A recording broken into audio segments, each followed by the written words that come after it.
What's up everyone, Ross here from Warrior Trading, here to answer a question in a little bit more detail about the best time of day to trade. So I did a short on this topic, and the short answer in less than 60 seconds is that the best time to trade is in the morning. But I can add to that a little bit. So when I started trading, and this was 10 years ago, more than 10 years ago, I didn't trade before 9:30 ever. 9:30 is when the market opens, and I would trade starting at 9:30, but I wouldn't trade before the open. That's called pre-market trading. I would generally trade the first hour to 2 hours of the day, 9:30 to 11:30.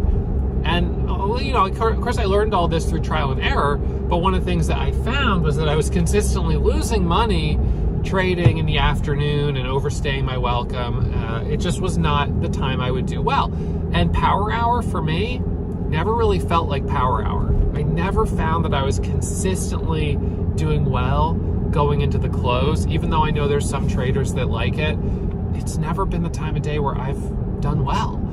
So I attribute this to a couple different things, but one of the biggest is that my strategy is really based on trading stocks that have, generally speaking, news. And news usually comes out in the morning. You don't usually see big moving headlines, like the type of headlines that can move a stock, dropping at 11:15 or 1:15 or 2 in the afternoon. Usually you see them pre-market before the opening bell at 9:30, and you see them after hours, after the closing bell at 4, and then of course they take place overnight as well. So when I was earlier in my career, we would have news that would come out at 7:30, 8 a.m., 9 a.m., but the market wouldn't really react. Really, pre-market was very light volume, and then at 9:30, a stock could go from having 150,000 shares pre-market to, in the first minute of the day having 500,000 shares go through, and just it keeps going from there. So traders kind of really waited at the starting gate at 9:30. And some of that may have been related to brokers not enabling pre-market trading, or brokers not having good platforms for and ease of use for changing your time and force on orders. So people just waited until the opening bell. I mean, even now I get questions all the time of how do I trade pre-market? And for some brokers, you have to manually go in and change your time and force from a day order to an extended hours order, which anyway, so you don't have to do that with the broker that I'm using. Orders just work from 4 a.m. until 8 p.m. But in any case, so then the pandemic happened. And in 2020, what I started noticing was that burst of volume that would start at 9:30. It started happening at like 9:25. Stocks that were looking really good, that I was thinking, okay, this is going to be a good trade at 9:30, it would start breaking out at 9:25. And I was like, well, son of a gun, if I don't get in, I'm missing it.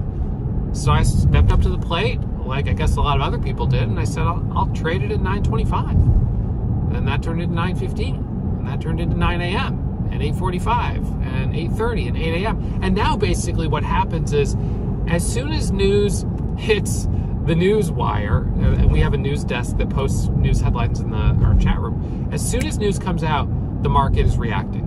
Both high-frequency trading algorithms that react to news headlines, and then, retail traders like you and me who jump in and ride the momentum, maybe buying the first pullback on a micro pullback. By the way, if you want to learn more about micro pullbacks, I can put a link down below that you guys can check out. I'm a big fan of trading micro pullbacks, especially after breaking news, because what's happening is the stock has had its initial pop, which is often a high-frequency trading algorithm. It's now having a moment where the news is being digested by retail traders. And that moment of sideways and slight pullback creates a micro pullback that then, if a stock is strong, if it breaks the high of that previous level, that's when we're off to the races. So micro pullback trading is my favorite way to get in a strong stock as early as possible, especially one that's just had breaking news. So check out the link right down below to download my micro pullback strategy. It's a PDF that I put together. It's a free resource, so check that out. So that's where we're at now. And it's true that retail brokers like Robinhood and TD Ameritrade, they don't allow trading as of right now, as far as I know, before 7 a.m. So between 4 a.m. and 7 a.m., you do see some volume, sometimes right at 4 a.m., and that's a volume from stocks that had news overnight. And as soon as 4 a.m. hits, you've got those European traders who are slamming the buy button. And it's just like it was at the 9:30 opening bell, years ago. 4 a.m., boom, these stocks start ripping. But that volume is pretty light. I don't get up at 4 a.m. I have done it before during the GameStop, crazy week. I was getting up at 4 a.m. and I was trading after hours and watching things until 8 p.m. That was the time where it made sense to dig deep and spend a little more time in the chair. But right now, I sit down, so I'm watching usually around 7 a.m. And then I can see if there's something at 6:45 that was a strong gapper and, has news coming into 7 a.m. when more retail brokers come online. I usually expect to see some follow through. If it's a second day continuation, I have to be mindful that there will be some people that have been watching it pre-market from 4 a.m. to 7 a.m. that want to take profit, they want to sell, but their broker's not going to let them until after 7. So you get some profit taking before it goes higher, or if it goes higher. They can also certainly fade.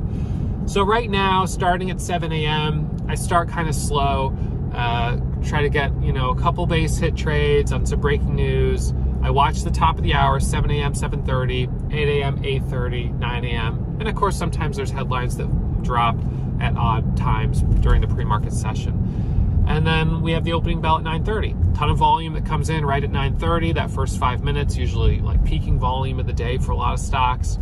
And then the opening range starts to form, and we find out whether or not the stock is going to be able to hold its pre-market highs and continue higher. Sometimes we get red to green. Sometimes we get pullbacks underneath VWAP, and then we get a curl and they come higher.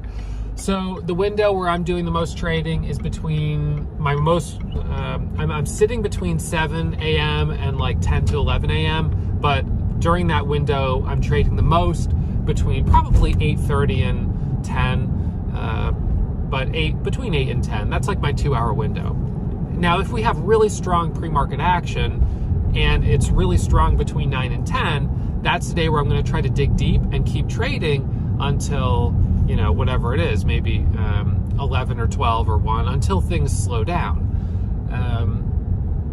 And likewise, I may even trade a little bit into the afternoon, but I rarely come back. What I don't like doing is saying I'm done for the day and then coming back at like 2 o'clock and trying to trade through power hour. Because I find when I do that, I'm not in a good headspace. I feel like, not to compare myself to like professional athletes, but I think about like a professional athlete who has the game. It's game time. They have their 90 minutes that they're playing or whatever it is. And then they're like, okay, I'm done.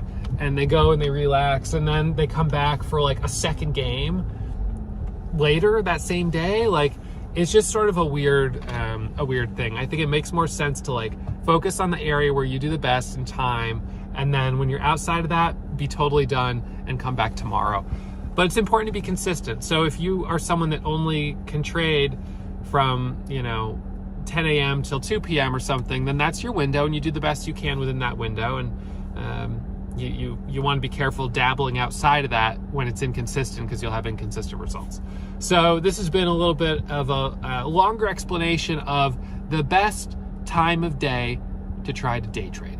I hope it's been helpful. Remind you, as always, that my results aren't typical and there's no guarantee you'll find success whether you trade with me or you'll learn on your own. So take it slow, practice in a simulator before you put real money on the line, and I look forward to seeing you guys over at Warrior Trading. All right, see you guys soon.